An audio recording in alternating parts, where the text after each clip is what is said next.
La mente humana me fascina como nada en este mundo. No es de extrañar que uno sea perfectamente consciente de qué, cómo, cuándo y por qué tiene que hacer algo, y al mismo tiempo no esté por la labor de ejercer acción para materializar esa idea. ¿Qué se interpone entre lo que deseamos con fervor y lo que nos apetece? ¿Qué ingrediente impide que consumemos nuestras aspiraciones más profundas? ¿Qué es lo que verdaderamente nos obstaculiza para conseguir lo que queremos? Exacto, las emociones. Para entender el origen de las excusas me veo obligado a explicar la metáfora del elefante y el jinete, creada por el psicólogo Jonathan Haidt. Por un lado, el elefante es un mamífero de dimensiones colosales, que goza de un olfato excelente y de un oído exquisito, pero cuya vista dista mucho de ser perfecta. Al carecer de una visión periférica, su mecanismo natural de defensa ante estímulos inesperados recae sobre los otros sentidos. Por ello, el elefante representa la intuición. Por otro lado, el jinete está situado por encima del elefante. Dada su inteligencia, el jinete sabe cómo situarse a lomos del elefante para dirigirlo,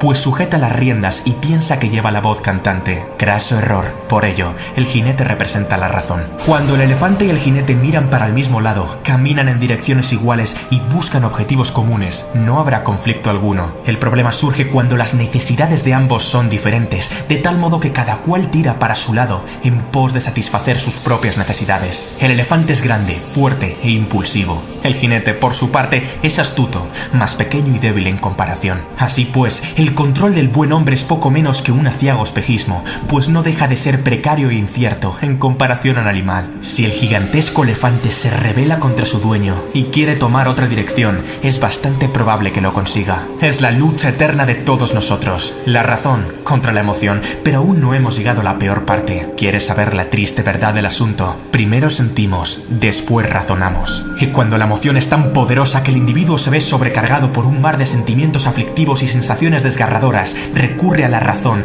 para excusar la decisión que las emociones ya han tomado desde hace un buen rato. De ahí procede la palabra excusa. Ahora ya entiendes lo que significa. Te sientes abatido cuando no estás por la labor de dejar tan pronto las sábanas. Por eso, la razón justifica que habrá días de sobra para estudiar, a pesar de que el examen sea dentro de 3 días y no hayas empezado. Te sientes desamparado cuando tu pareja no está junto a ti. Por eso, la razón justifica que merece una segunda oportunidad, a pesar de que no te trata como la persona digna y noble que en realidad eres. Te sientes sosegado cuando inhalas el humo del tabaco. Por eso, la razón justifica que no pasa nada por echar un par de caladas al salir de fiesta, a pesar de que nunca te conformarás con un solo cigarro. Te sientes contento cuando vas ciego de alcohol. Por eso, la razón justifica que beber con moderación no es malo para la salud, a pesar de que hayas sido el culpable de que no completaras ese ambicioso proyecto. Te sientes aterrorizado cuando piensas en emprender. Por eso, la razón justifica que es mejor seguir formándose 4 años más o esperar a que el ciclo económico sea más favorable, a pesar de que las oportunidades perfectas no existen. No te enfades conmigo, simplemente soy el mensajero. ¿Estabas pensando en bajar a la caja de comentarios para convencerme de por qué tu excusa sí es válida? No te preocupes, yo me la creo, yo te la compro, aunque he de advertirte que dicha autoconvicción jamás te ayudará a tomar acción, sino a reforzar un comportamiento sumiso y derrotista. Nada cambiará. No te culpo, pues no es más que el funcionamiento puro y duro del cerebro. Yo también lo hago, soy humano y me pongo excusas. ¿Pensabas que era un perfecto semidios esculpido por el mismísimo Zeus? La cuestión está en si en la baraja de alegatos y pretextos desvía la trayectoria del elefante ligeramente, o en si la bestia se apodera del sentido y dirección del camino, al tener arriba un jinete amansado y demolido. ¿En qué quedamos, caballero? ¿Va usted a ir de paseo o de rodeo? Saber qué tienes que hacer no importa tanto como pensaste en un principio. Más bien, el juego va a tener las agallas de hacerlo.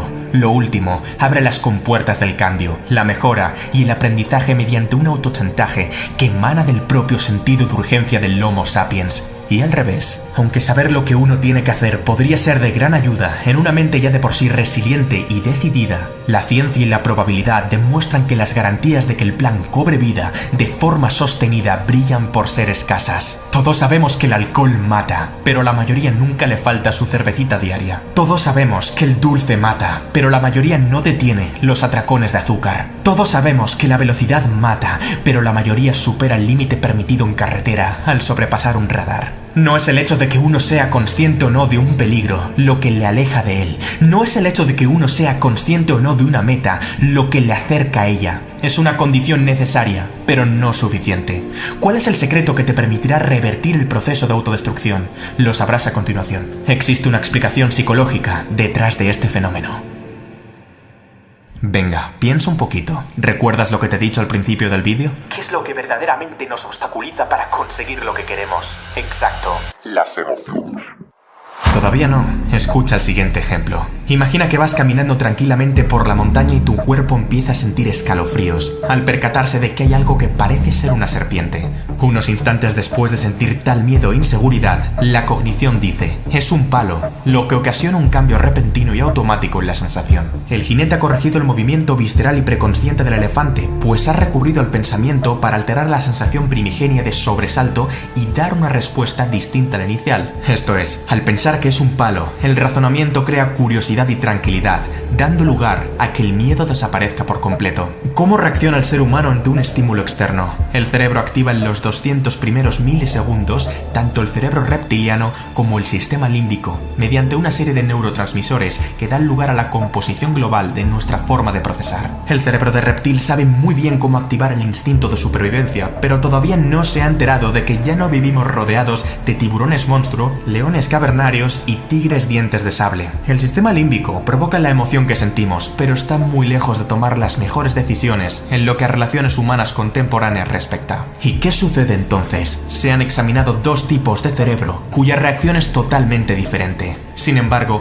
ambas reacciones pueden tomar partida en una misma persona al tener que afrontar diferentes compromisos o simplemente al abordar múltiples desafíos que le permitan crecer y madurar como persona. Por un lado, el cerebro tipo 1 consigue activar a los 800 milisegundos una tercera área denominada neocórtex, responsable del pensamiento avanzado, la razón, el habla, la planificación, etc. La corteza prefrontal es capaz de iniciar la cognición para modificar el pensamiento acerca del estímulo externo. Si lo que estoy viendo fuera una serpiente, se movería y emitiría un sonido diferente. Pero cuidado, no es dicho razonamiento lo que fulmina la emoción anterior, sino lo que crea otra emoción distinta, que se adapta mejor a la coyuntura. Antes estaba asustado y ahora estoy relajado o curioso. Por otro lado, el cerebro tipo 2 ha de aguantar un auténtico tsunami emocional, de tal manera que el sujeto es completamente incapaz de activar la cognición y resolver el problema, tal y como hizo el cerebro tipo 1. Este fenómeno es básicamente lo que explica el fracaso escolar, el exceso de velocidad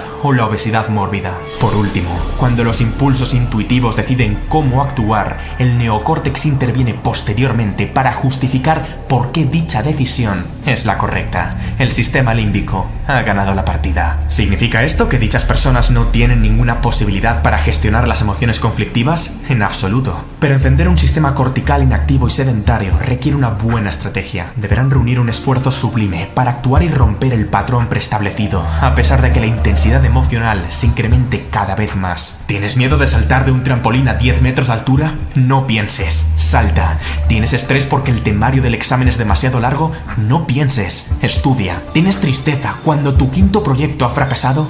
No pienses, continúa. Poco a poco, el jinete tomará el mando y acaparará más poder. Por el contrario, si no se controla adecuadamente a un cerebro tipo 2, las consecuencias pueden ser fatales. Guiarse por las emociones es un paseo aleatorio. Tan pronto como se acierte en una decisión, se tomará otra cuya implicación es de proporciones hecatómbicas. Sigue tu corazón es, literalmente, la filosofía del drogadicto. Es aquí donde nacen las excusas. ¿Recuerdas? El elefante gana la partida al jinete, comienza a andar sin su consentimiento y, al verse incapaz de frenar al animal, elabora un pretexto que argumente por qué éste ha salido disparado en una dirección específica en contra de su verdadero interés.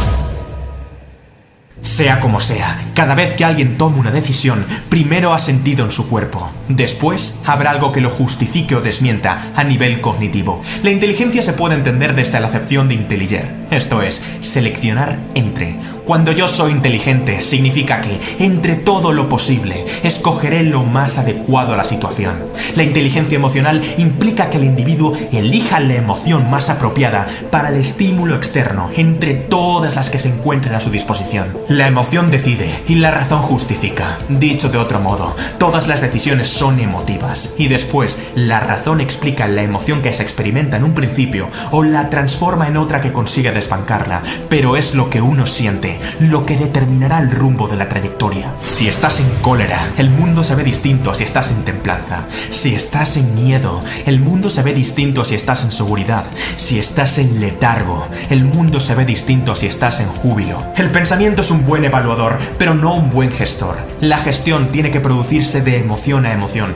El trabajo de saber lo que hay que hacer corresponde a la corteza prefrontal, pero ser capaz de hacerlo tiene que ver con la inteligencia emocional. Es decir, si el sistema operativo que se utiliza es el cerebro tipo 1 o el cerebro tipo 2. ¿Comprendes ahora por qué tanta gente se refugia en las excusas? ¿Entiendes ahora por qué saber lo que hay que hacer no basta? No todo el mundo ha aprendido a seleccionar sabiamente. No todo el mundo sabe gestionar sus emociones y no es raro. Nadie nos ha enseñado a hacerlo. El factor que aniquila la existencia de miles de individuos es precisamente la kriptonita de su cambio. El problema es que una gran parte de las personas, al no entender las emociones más conflictivas, se asustan y prefieren fundamentar el dominio que éstas ejercen sobre su voluntad mediante justificaciones elaboradas por la razón. Es que no tengo tiempo para ir al gimnasio, dijo Juan mientras buscaba olvidarse de su tristeza, consumiendo porquería televisiva. Es que mi jefe tiene que subirme el sueldo, dijo Laura tras calmar su ansiedad,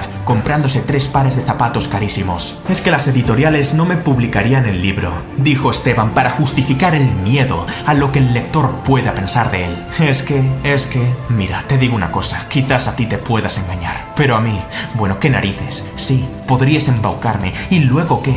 Tu vida seguirá siendo exactamente la misma, menos es que, y más hay que, es lo que quiero escuchar. Lo más grave de la situación es que la gente piensa que el hecho de que las excusas sean aceptables les exime de tomar responsabilidad sobre su vida. El asunto no va de tener razón o no tenerla, va de moverse o no moverse, de actuar o no actuar, de cambiar o no cambiar, de hacer o no hacer, y punto en boca. Deja de ser un jinete fatídico y desconsolado y conviértete en un domador de categoría. ¿Vas a tolerar que las emociones jueguen contigo o vas a jugar tú con ellas? ¿Vas a dejar que tu cerebro te domine o vas a convertirlo en una máquina infalible? ¿Vas a permitir que un sentimiento temporal tome una decisión permanente? ¿Vas a consentir que las excusas se carguen tu vida o vas a construir una vida con las excusas correctas? Sí, aquellas cuya emoción no se basa en la emoción, sino en la noción. ¿Quieres excusas? Va. Es que no tengo la paciencia de soportar una existencia miserable ni un segundo más. Es que no tengo la intención de quedarme parado y esperar a que el cambio aparezca. Es que no tengo la voluntad de autoconsolarme para reforzar mi melancolía y letargo. Es que no tengo la convicción de recurrir al lamento para resolver mis problemas. Es que no tengo la osadía de autorizar de nuevo un comportamiento de perdedor. Es que no soporto las malditas excusas. Ahora te toca a ti.